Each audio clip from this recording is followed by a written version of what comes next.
Everyone, আজকে রান্না করব ইলিশ মাছ। ইলিশ মাছ রান্না করতে চলে আসলাম। মাছটা ভাজতেছি। মাছটা ভাজার পরে এই তো মাছটা এদিক দিয়ে ভাজতেছি, ওই পাশে দিয়ে তরকারিটা বসায় দিলাম। ইলিশ মাছ দিয়ে ডাটা দিয়ে রান্না করব। হলুদের গুঁড়া, মরিচের গুঁড়া, পেঁয়াজ বাটা, লবণ, জিরা গুঁড়া, সব মশলাগুলো দিয়ে আমি ভালো করে কষিয়ে নেব। কষিয়ে তারপর ডাটাগুলো দিয়ে দিব।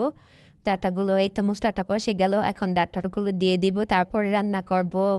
তারপরে ধনিয়া পাতা শেষ হয়ে গেছে, ফ্রিজে আগে থেকে ধনিয়া পাতা রেখে দিয়েছিলাম। যখন বাসায় ধনিয়া পাতা শেষ হয়ে যায় ফ্রিজ থেকে বের করে দিয়ে দিতে পারি, আপনারাও চাইলে এভাবে রেখে দিতে পারেন। এই তো ডাটাগুলো কষাচ্ছি, এই ফাঁকে আবার সবজি রান্না করব। সবজির জন্য সব রেডি করছি, সবজিগুলো কেটে তারপরে ধুয়ে ভালো করে পেঁয়াজ বাটা, রসুন বাটা, আদা বাটা, জিরার গুঁড়া সব মশলা দিয়ে এভাবে বসালাম। ভাতটাও বসিয়ে দিলাম, সাথে বিছানাটা গুছাতে চলে আসলাম।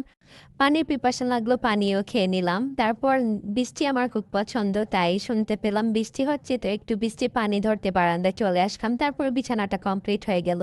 তারপর আবার রুমে চলে আসলাম, রান্নাগুলো সবজিটা বসাই দিলাম, এদিক দিয়ে ডাটাটাও হয়ে গেল।